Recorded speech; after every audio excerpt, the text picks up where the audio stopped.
Hello, everyone. My name is Holli Wagner. I am on the McMinnville Short Film Festival Board of Directors. I hope that you enjoyed the films that you have just watched. I will be your host for this Filmmakers Q&A. First, let me welcome the filmmakers and thank you all very much for being here. We'll do some introductions of each of you who are attending, and then we'll go through and I'll ask some very specific questions to your films. We might do a little lightning round depending upon time, where I'll ask you all one question and you'll all have an opportunity to answer the same question. So let's jump in. Kaela, can we start with you? Yes, just in time for me to mirror my video. I noticed Orlando's name. You look great.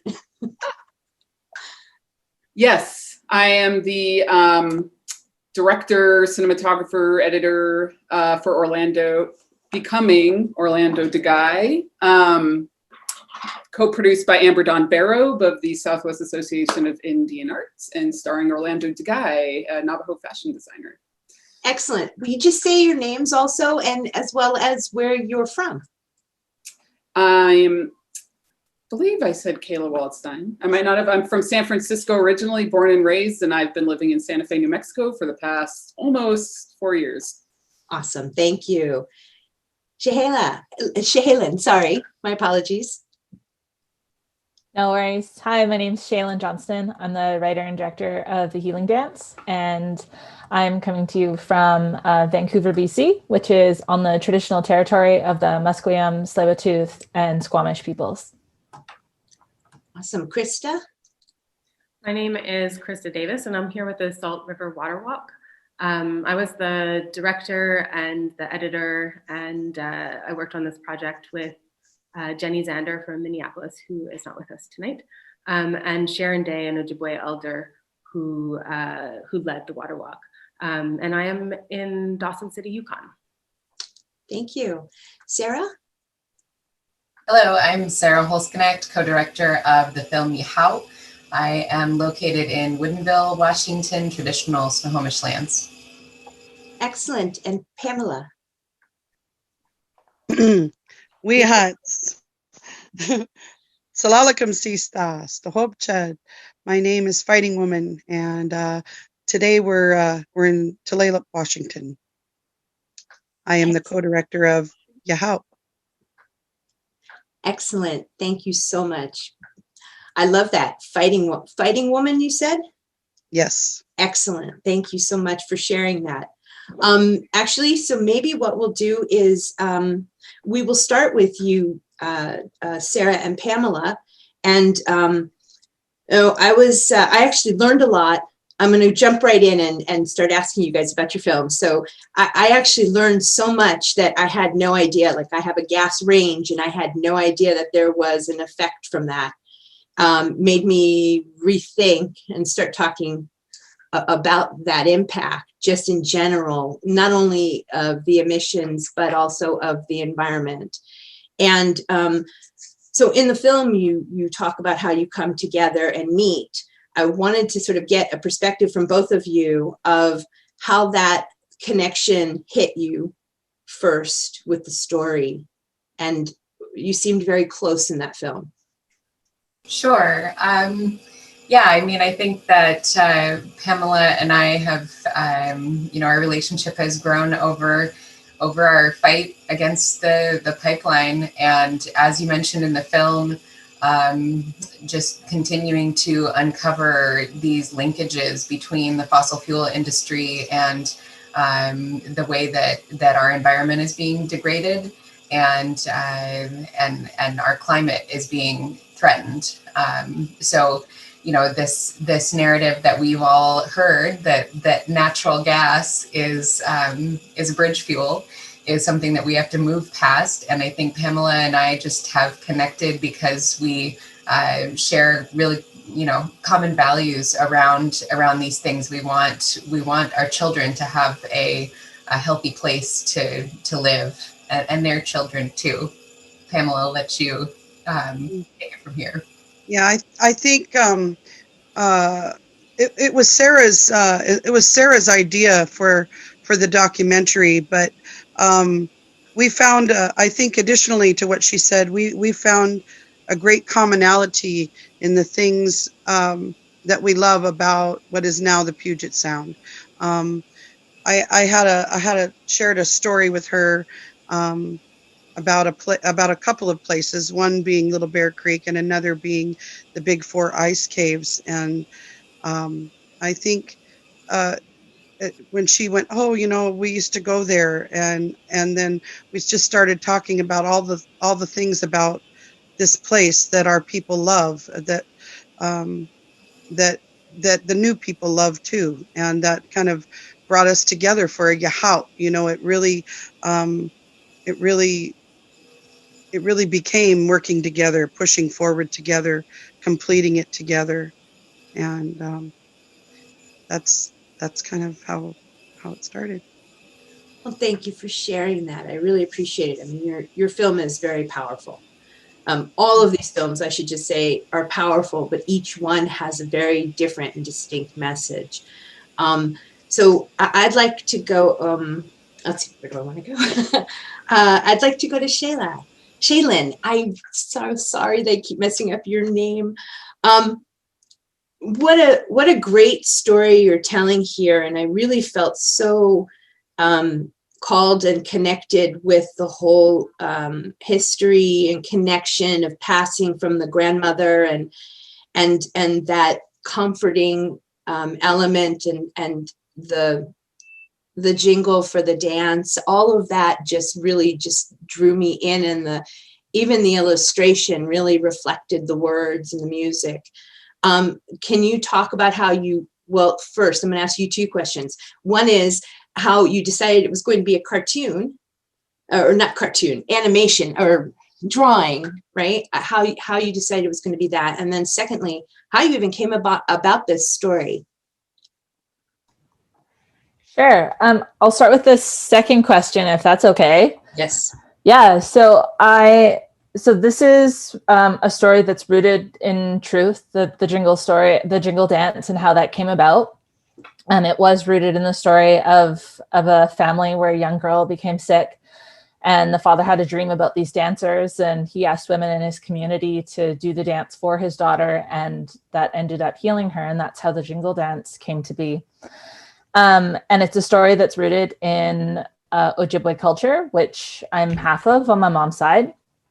And a lot of the writing that I do, I root a lot of it in cultural stories that I want to share with like the younger generation, or people like me who grew up not really having strong connections to their roots. So I'm trying to make these stories and these teachings be more available to people.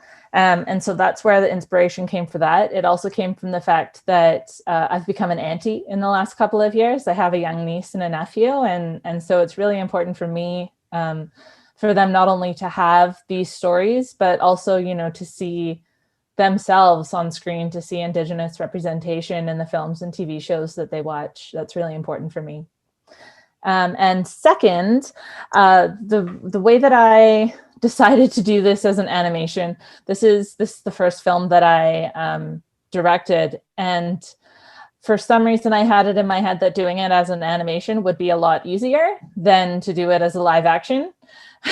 And I quickly learned that it wasn't. It came with its own sort of technical processes of getting it done. And so that was really just how it became animation. But the more and more I thought about it, the more I thought about how animation would just sort of give me more freedom to really play with the colors that you see present in the film. And also funding for this was through a funding agency here in BC. And so we had a specific timeline, and production technically had to take place in February. And February on the Pacific West Coast is not a time when you're outdoors dancing in powwows at all. So animation worked in that sense as well. So it all kind of worked out. I mean, it is really beautiful, and you're right, the colors just pop. You can see even on your screen behind you how much it pops. Thank you for that. So Krista, let's go on to you. And actually, I think there was the jingling was in the film as well, with the pieces on the tin pot and how that was connected. I mean, the whole film was beautiful, but there was a phrase that still sticks with me about the responsibility of carrying the water and how it was like being responsible for an orphan. That really stuck with me. Can you talk about, well, first how you got involved in the project, and then share with us over the period of time, how you kind of stayed connected with all these people as they were walking this long distance with this water?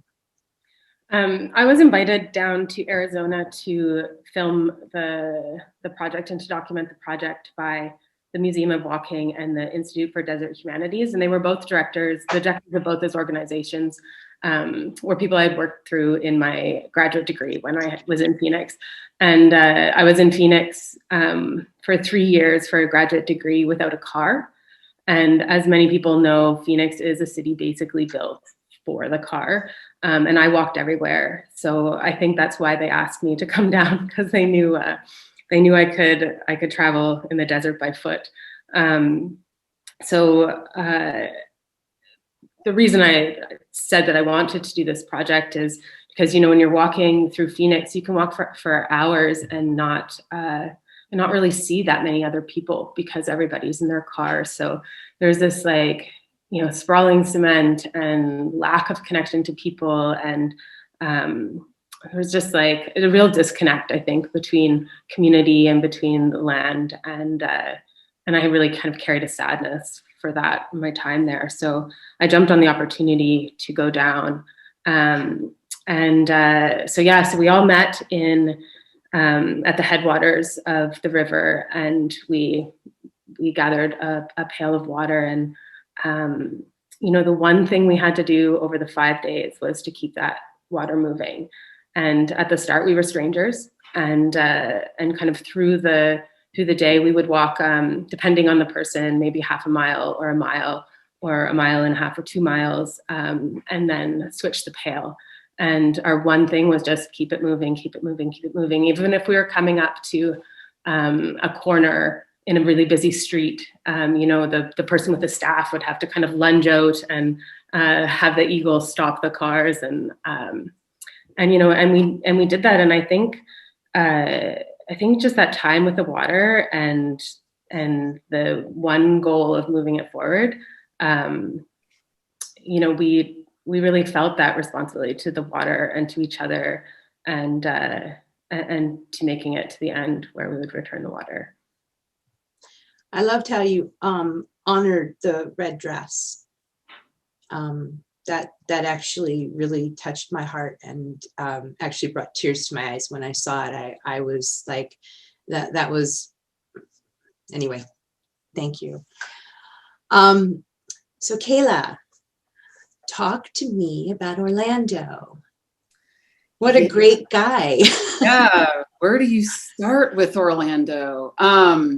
So this film started, it was commissioned through the Southwest Association for Indian Arts, and they hold Santa Fe Indian Market is their main event. And it's the largest market, outdoor market for Indigenous artists. A lot of them from the Southwest, but they come from all over the country. And the Santa Fe Indian Market, the Haute Couture fashion show is usually a live event, and Orlando has participated in this. A number of designers are brought in. It's an event produced by Amber Dawn Barobe, who co-produced this film. So I got involved just by having filmed this event for the past couple years. And so with the pandemic, we kind of had to change course, and we decided to do a kind of more intimate biopic of one artist. And Orlando and I both live in Santa Fe. And through the process of making this film, I learned a lot about Orlando, his work. And over the course of 3 months, just filmed him in the process of making the designs for his 2020 collection. And I just mic'd him up for the whole session and kind of kept the camera on him and engaged in conversation with him. He is a Navajo designer, and he is considered a contemporary designer, I suppose. But a big part of the film is showing how contemporary, he's an example of a contemporary artist weaving tradition into his designs. And stories like this are really important because there's a lot of Indigenous designers who don't get taken seriously because they don't fit these expectations that a lot of art collectors have, oftentimes white art collectors who just are attached to, Orlando talks about it in the film. It's like, we want you to stay in this time capsule village and just don't change. But Indigenous people are part of the modern world. So it's not just about fashion. It's not just about clothing. It's a very personal story. And it's about connection to self, about connection to culture. And I think sharing that with people is it's an inspiring thing to do, because ultimately it's about your own voice and becoming comfortable and confident in that. And beauty, what beauty means to him is deeper than it is for a lot of people. I could go on. Well, it's funny when people talk about, when I heard that, I thought, well, that's very strange to typecast a Native American in a particular kind of fashion. It didn't seem to make sense when artists in general are about the things that they see and change and growth and all kinds of different things. And so I was very struck by that comment when he made that comment, that it was like, I would never have even thought that. Anyone who would appreciate art should, anyway. So there was definitely a lesson learned there that didn't make sense. And yet, when we think about the Native American culture in our society, we are always, I won't get political, but it seems like it's always constantly a factor of acclimating to the white world. And we see a lot, and some of the other films that were in this whole section addressed the loss or the potential loss or the fear of loss for the cultures. And that is a heartbreaking aspect. And that's why this segment is so important, is to continue to tell those stories and continue to participate. So you open a door for sort of the next conversation, which, Pamela, I'll bring it to you. I'd like to ask you about you talked a little bit about about the connection to the area where this film took place. Can you talk about the cultural aspect, not cultural, but the aspect behind, you talked about the landscaping changing and how to preserve the landscape. Can you talk a little bit about what that means from a cultural perspective to the Native American community, but us all at the same time? That was a lot. Well, in particular, Little Bear Creek,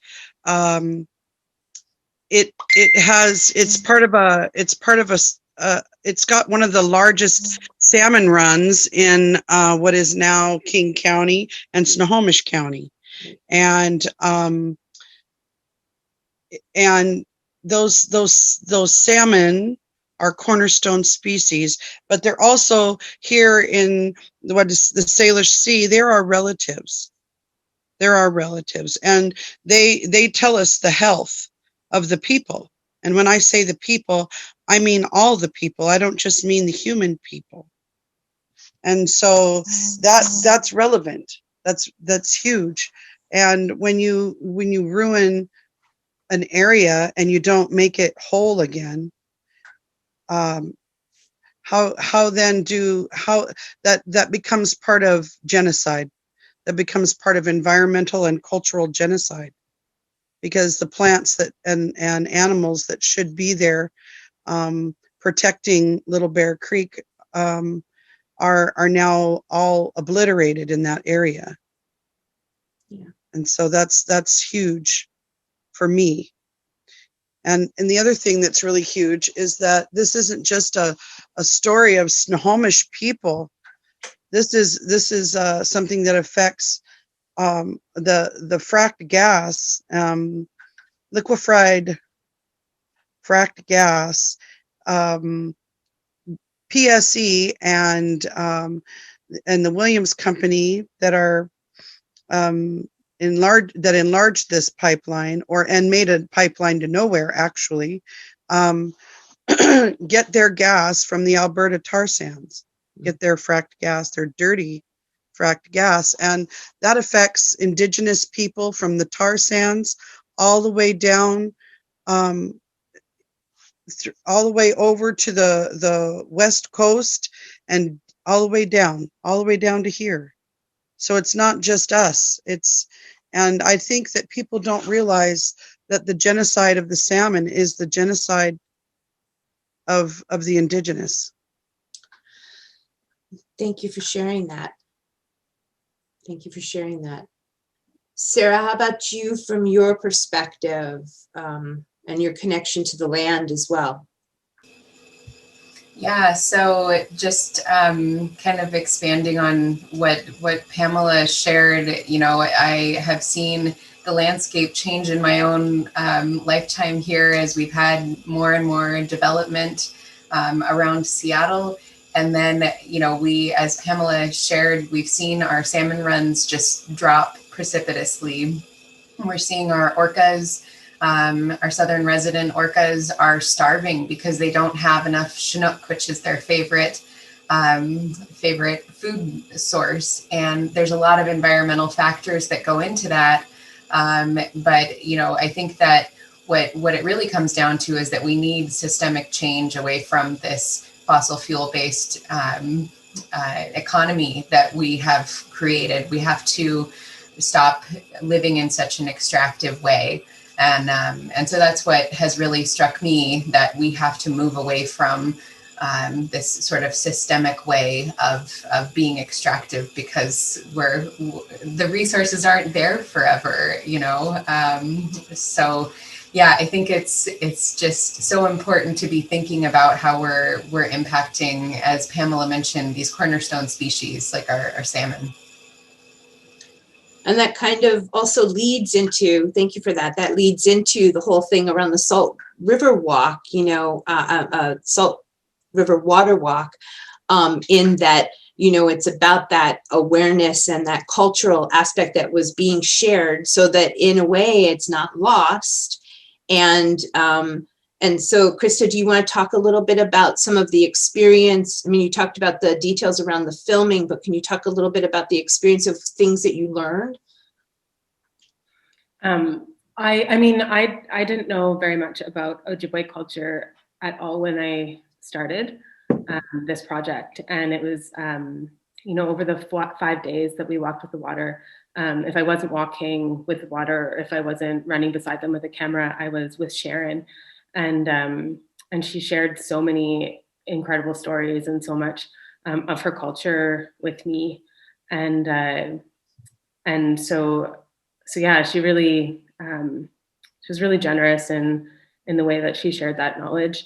And, for me, I think hearing her talk about how, water is life, we are the water. And if you care for the water, and it is giving life to everything around you, and you're understanding yourself as part of an ecology and a part of everything, then every action that you have, you see the effects. You can't get away from the effect. And that really being the way forward for change, for the way that we are living now. Yeah. I just was struck by the fact that we're all women here. And I was also struck by the fact that you are also, I'm just I'm so grateful to be in your presence. Shaelyn, can you talk about, you mentioned about the story and it being that this story is from, the healing dance is from stories that have been told, right? Did I get that correctly? Yeah. And it's so important. I mean, amongst the films in this whole segment, again, it's a lot about that culture and continuing that and keep talking about it, not losing the culture. Can you talk a little bit more about your niece? I think you said niece and your or nephew, and just talk a little bit more about how this was shared with them and how I'm making it a little personal. Of course, sure. So yeah, I have a niece and a nephew.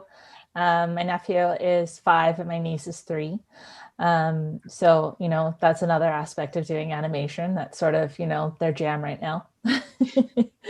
But also, I guess, yeah, you know, like I said before, it's really important for me to share stories and knowledge with them. I grew up not knowing a whole lot about where I was from. I grew up away from my reserve. My reserve is Saugeen First Nation in Ontario, which is on the other side of Canada, and I grew up in Vancouver, BC. And so there was a really big disconnect for me growing up, and I know that, like, you know, since my niece and nephew have been around, a lot of it has been, you know, I don't want them to have that same experience as me. I want them to be like firmly planted in knowing their identity and where they come from, and so yeah, being able to tell stories like this that are just, you know, very simple but still, you know, holding a lot of knowledge, is just super important, and I'm super grateful to have the opportunity to create something like this. And it was great for them to watch it. I didn't get to watch it with them, like I said, because we're on opposite sides of the country. But, you know, when the film was done, they got to see it, and I got pictures of them watching it. And I've been able to have other experiences at screenings of, you know, other children in the movie theaters, and just hearing from other people saying that, like, you know, their kids wanted to watch it again and again and again because they love the story and they love the music. And so that's been a really great feeling, is to just not only be able to pass that on to my family, but to be able to pass it, you know, like I said before, to the younger generation as a whole. Excellent. Thank you so much. I mean, I think it's so important. All right, so we're going to do a quick lightning round. So Kaela, I'm going to ask you first. What are you working on today? Oh, you're on mute. I'm very fortunate to be juggling multiple projects, and most of them are things I love, on subjects I love. Doing a couple more biopics on some local Indigenous artists. One is Kenneth Johnston, who's a silversmith from Oklahoma originally, Muskogee, and just going to his studio and watching him in process and getting way more footage than I need, and so I can choose the juiciest stuff. Another biopic on Kara Romero, who's a photographer. Her tribe's from Southern California. Does amazing work. God, I don't want to go on and on, but I will just say I'm working on a lot of cool stuff. I feel very blessed. That's wonderful. Thank you. Sara and Pamela well, actually, I'll separate you for the moment. Now I've been asking you the same question, but I'll separate you. Sara, why don't you tell us what you're working on right now? Absolutely. So I'm continuing to organize to help stem the tide of fracked gas and plastics into our community, all of our communities, and really help us shift towards renewables. And then also Pamela and I are working on continuing to tell this story that was started in Yehow, and expand on that and tell the story of the Snohomish people, and how this environmental degradation is continuing to affect them as well as all of the rest of us who live in this place. Awesome. Thank you for doing it. It's important. Pamela, how about you? Obviously, some of it is with Sara. It is. Actually, I just co-founded a new nonprofit called People of the Confluence, and we're going to really bring a lot of urban Native youth as well as our youth on reservations across the United States, and bring them together and just help them remember how rich and beautiful their heritage is, their culture is, find the commonalities that we all have, teach them how to dry berries the way we used to, and have a dehydrator, teach them how to love the water, the land, the air, the spirit, water, air, earth, and spirit, to protect their spirit and how to protect the land, and be true protectors, not protesters. Thank you for that. You are leading the children. That is beautiful. Thank you for that. Krista.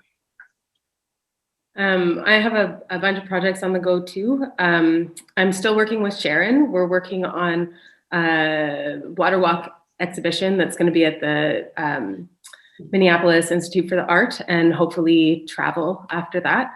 I'm working on a video art project about shifting our relationship to toxicity.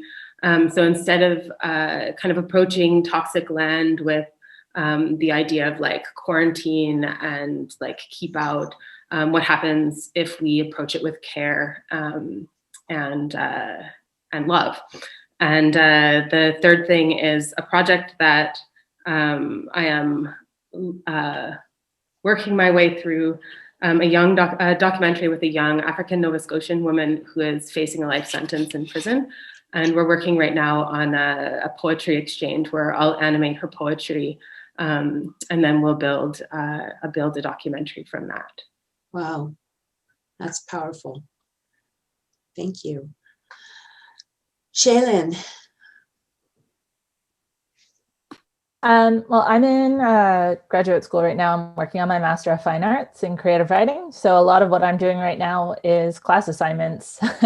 I'm working on a few different TV shows. I'm working on a YA novel, just lots of writing. That's great. Wow. Well, I just have to say that I am so inspired and so in awe of all of you for bringing all of this to us. And I really, there's a reason why I picked this category as one of my favorites, and actually my favorite. So I really thank you all for doing that. I'd also like to thank the Confederate Tribes of Grand Ronde for partnering with us to bring all of these voices, all of your voices, to our audience. And for sponsoring this segment with us. And then I'd like to thank you, of course, for being here. And thank you to all our viewers for helping us to celebrate 10 years of the McMinnville Short Film Festival. We're very excited for that. Please check the schedule and tune in for more wonderful films, and then join us for the live awards ceremony on Sunday, February 28th at 5 p.m. Pacific time. Thank you all very much. Thank you.